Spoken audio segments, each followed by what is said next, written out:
राधे राधे। स्वागत है आप सभी का आज की इस नई वीडियो पे। आज हम आपके समक्ष श्रीमद् भगवत गीता के चतुर्थ अध्याय का अनुवाद प्रस्तुत करने जा रहे हैं। आशा है आपको ये वीडियो पसंद आएगी। वीडियो पसंद आए तो वीडियो को लाइक करें और अगर चैनल पर नए हो तो चैनल को सब्सक्राइब करना ना भूलें ताकि आप ऐसे ही भक्ति पथ पर अग्रसर हो सकें। ओम श्री परमात्मने नमः। अथ चतुर्थो अध्याय। श्री भगवान उवाच।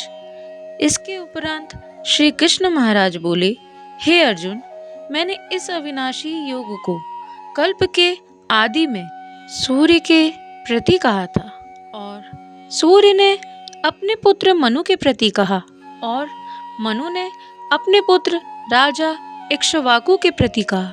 इस प्रकार परंपरा से प्राप्त हुए इस योग को राज ऋषियों ने जाना, परंतु हे अर्जुन, वह योग बहुत काल से इस पृथ्वी लोक में लोप हो गया था।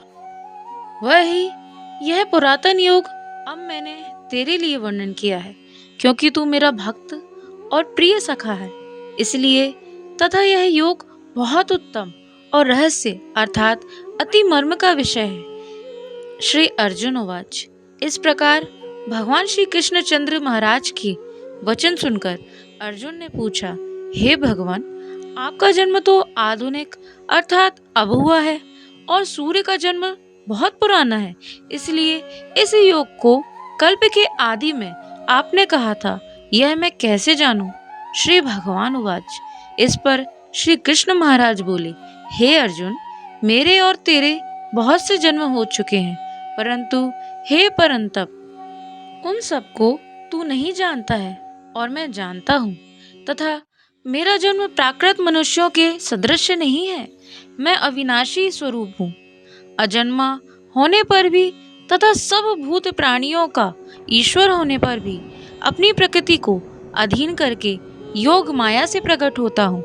हे भारत, जब जब धर्म की हानि और अधर्म की वृद्धि होती है, तब तब ही मैं अपने स्वरूप को रचता हूँ अर्थात प्रकट करता हूँ, क्योंकि साधु पुरुषों का उद्धार करने के लिए और दूषित कर्म करने वालों का नाश करने के लिए तथा धर्म स्थापना करने के लिए युग युग में प्रकट होता हूँ। इसलिए हे अर्जुन, मेरा वह जन्म और कर्म दिव्य अर्थात अलौकिक है। इस प्रकार जो पुरुष तत्व से जानता है, वह शरीर को त्याग कर फिर वह जन्म को नहीं प्राप्त होता, किंतु मुझे ही प्राप्त होता है। और हे अर्जुन, पहले भी राग, भय और क्रोध से रहित अनन्य भाव से मेरे में स्थित वाले मेरे शरण हुए बहुत से पुरुष ज्ञान रूप तप से पवित्र हुए मेरे स्वरूप को प्राप्त हो चुके हैं। क्योंकि हे अर्जुन, जो मेरे को जैसे भजते हैं, मैं भी उनको वैसे ही भजता हूँ। इस रहस्य को जानकर ही बुद्धिमान मनुष्यगण सब प्रकार से मेरे मार्ग के अनुसार वर्तते हैं, और जो मेरे तत्व से नहीं जानते, वे पुरुष इस मनुष्य लोक में कर्मों के फल को चाहते हुए देवताओं को पूजते हैं और उनके कर्मों से उत्पन्न हुई सिद्धि भी शीघ्र ही होती है, परंतु उनको मेरी प्राप्ति नहीं होती। इसलिए तू मेरे को ही सब प्रकार से भज। तथा हे अर्जुन, गुण और कर्मों के विभाग से ब्राह्मण, क्षत्रिय, वैश्य और शूद्र मेरे द्वारा रचे गए हैं। उनके कर्ता को भी मुझ अविनाशी परमेश्वर को तू अकर्ता ही जान, क्योंकि कर्मों के फल में मेरी स्पृहा नहीं है, इसीलिए मेरे को कर्म लिपायमान नहीं करते। इस प्रकार जो मेरे को तत्व से जानता है, वह भी कर्मों से नहीं बनता है, तथा पहले होने वाले मुमुक्षु पुरुषों द्वारा भी इस प्रकार जानकर ही कर्म किया गया है। इससे तू भी पूर्वजों द्वारा सदा से किए हुए कर्मों को ही कर। परंतु कर्म क्या है और अकर्म क्या है, ऐसे इस विषय में बुद्धिमान पुरुष भी मोहित होते हैं। इसलिए मैं वह कर्म अर्थात कर्मों का तत्व तेरे लिए अच्छी प्रकार कहूँगा कि जिसको जानकर तू अशुभ अर्थात संसार बंधन से छूट जाएगा। कर्म का स्वरूप भी जानना चाहिए और अकर्म का स्वरूप भी जानना चाहिए तथा निषिद्ध कर्म का स्वरूप भी जानना चाहिए, क्योंकि कर्म की गति गहन है। जो पुरुष कर्म में अर्थात अहंकार रहित की हुई संपूर्ण चेष्टाओं में अकर्म अर्थात वास्तव में उनका ना हो पाना देखें, और जो पुरुष अकर्म में अर्थात अज्ञानी पुरुष द्वारा किए हुए संपूर्ण क्रियाओं के त्याग में भी कर्म को अर्थात त्याग रूप क्रिया को देखें, वह मनुष्यों में बुद्धिमान है और वह योगी संपूर्ण कर्मों का करने वाला है। और हे अर्जुन, जिसके संपूर्ण कार्य कामना और संकल्प से रहित हैं, ऐसे उस ज्ञान रूप अग्नि द्वारा भस्म हुए कर्मों वाले पुरुष को ज्ञानी जन भी पंडित कहते हैं। और जो पुरुष संसारिक आश्रय से रहित सदा परमानंद परमात्मा में तृप्त है, वह कर्मों के फल और संग अर्थात कर्तव्य अभिमान को त्याग कर कर्म में अच्छी प्रकार बरतता हुआ भी कुछ भी नहीं करता है। और जीत लिया है अंतःकरण और शरीर जिसने, तथा त्याग दी है संपूर्ण भोगों की सामग्री जिसने, ऐसा आशा रहित पुरुष केवल शरीर संबंधी कर्म को करता हुआ भी पाप को नहीं प्राप्त होता है और अपने आप जो कुछ भी आप प्राप्त हो उससे ही संतुष्ट रहने वाला और हर्ष शोकादि द्वंद्वों से अतीत हुआ तथा मत्सरता अर्थात ईर्ष्या से रहित सिद्धि और असिद्धि में समत्व भाव वाला पुरुष कर्मों को करके भी नहीं बंधता है, क्योंकि आसक्ति से रहित ज्ञान में स्थित हुए चित्त वाले यज्ञ के लिए आचरण करते हुए मुक्त पुरुष के संपूर्ण कर्म नष्ट हो जाते हैं। उन यज्ञ के लिए आचरण करने वाले पुरुषों में से कोई तो इस भाव से यज्ञ करते हैं कि अर्पण अर्थात स्त्रुवादिक भी ब्रह्म है और हवि अर्थात हवन करने के योग्य द्रव्य भी ब्रह्म है, और ब्रह्म रूप अग्नि में ब्रह्म रूप कर्ता के द्वारा जो हवन किया गया है वह भी ब्रह्म ही है। इसलिए ब्रह्म रूप कर्म में समाधिस्थ हुए उस पुरुष द्वारा जो प्राप्त होने योग्य है वह भी ब्रह्म ही है। और दूसरे योगी जन देवताओं के पूजन रूप यज्ञ को ही अच्छी प्रकार उपासते हैं अर्थात करते हैं, और दूसरे ज्ञानी जन पर ब्रह्म परमात्मा रूप अग्नि में यज्ञ के द्वारा ही यज्ञ को हवन करते हैं। और अन्य योगी जन श्रोत्रादिक सब इंद्रियों को संयम अर्थात स्वाधीनता रूप अग्नि में हवन करते हैं अर्थात इंद्रियों को विषयों से रोककर अपने वश में कर लेते हैं। और दूसरे योगी लोग शब्दादिक विषयों को इंद्रिय रूप अग्नि में हवन करते हैं अर्थात राग द्वेष रहित इंद्रियों द्वारा विषयों को ग्रहण करते हुए भी भस्म रूप करते हैं। और दूसरे योगी जन संपूर्ण इंद्रियों की चेष्टाओं को तथा प्राणों के व्यापार को ज्ञान से प्रकाशित हुई परमात्मा में स्थित रूप योगाग्नि में हवन करते हैं। और दूसरे कई पुरुष ईश्वर अर्पण बुद्धि से लोक सेवाओं में द्रव्य लगाने वाले हैं।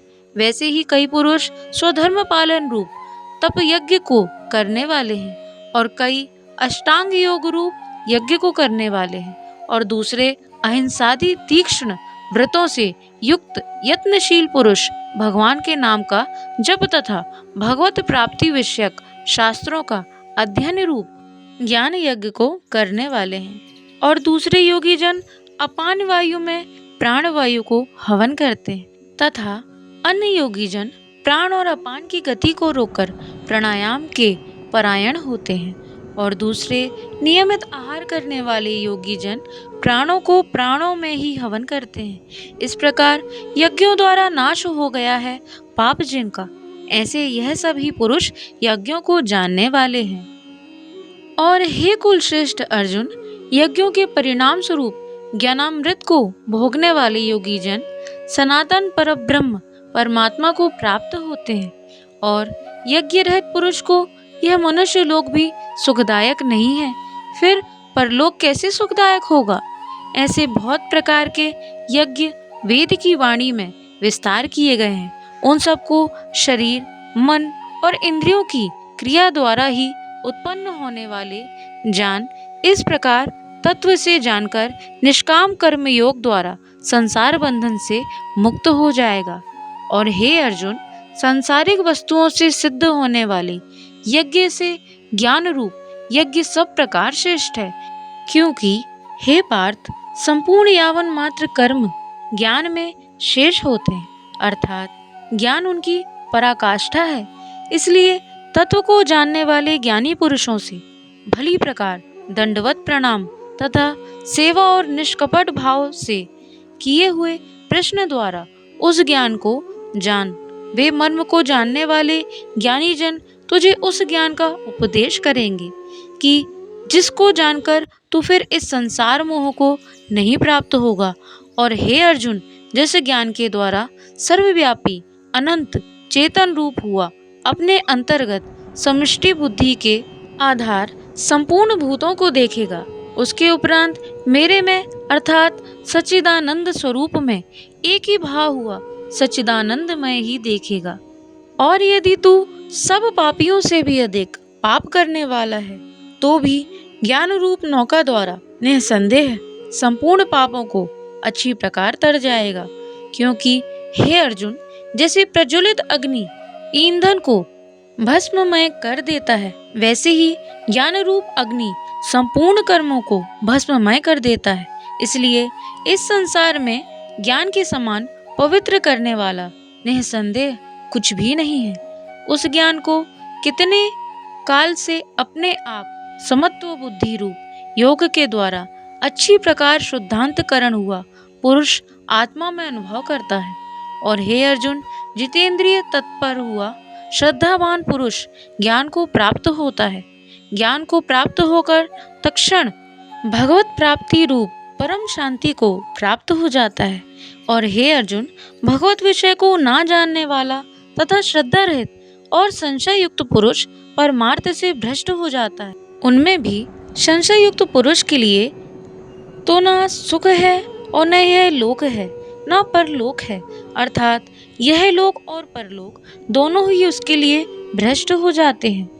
हे धनंजय, समत्व बुद्धि रूप योग द्वारा भगवत अर्पण कर दिए हैं संपूर्ण कर्म जिसने, और ज्ञान द्वारा नष्ट हो गए हैं सब संशय जिसके, ऐसे परमात्मा परायण पुरुष को कर्म नहीं बांधते हैं। इससे हे भरतवंशी अर्जुन, तू समत्व बुद्धि रूप योग में स्थित हो और अज्ञान से उत्पन्न हुए हृदय में स्थित इस अपने संशय को ज्ञान रूप तलवार द्वारा छेदन करके युद्ध के लिए खड़ा हो। इति श्री चतुर्थ अध्याय संपूर्ण। बोलिए श्री कृष्ण महाराज की जय। श्रीमद् भगवद गीता के भगवान श्री हरि के श्रीमुख से निकले हुए इस चतुर्थ अध्याय का आपने अभी अभी श्रवण किया। अगर आपको ये वीडियो पसंद आई हो तो वीडियो को लाइक करें और चैनल को सब्सक्राइब करना ना भूलें तथा इस वीडियो को अपने सभी सह संबंधियों के साथ अवश्य शेयर करें ताकि वे भी इस गीता के अद्भुत ज्ञान का श्रवण कर सकें तथा वे भी भक्ति पथ पर अग्रसर हो सकें।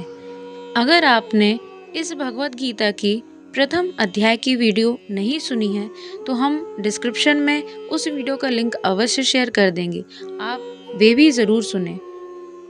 यदि आप चैनल पर नए हो तो चैनल को सब्सक्राइब अवश्य करें ताकि आगे आने वाले अध्यायों का भी आप श्रवण कर सकें। वीडियो को लाइक करना ना भूलें, कमेंट में जय श्रीमन नारायण लिखना ना भूलें। अभी के लिए इतना ही। वीडियो देखने के लिए आपका बहुत बहुत धन्यवाद। आपका दिन मंगलमय हो। राधे राधे।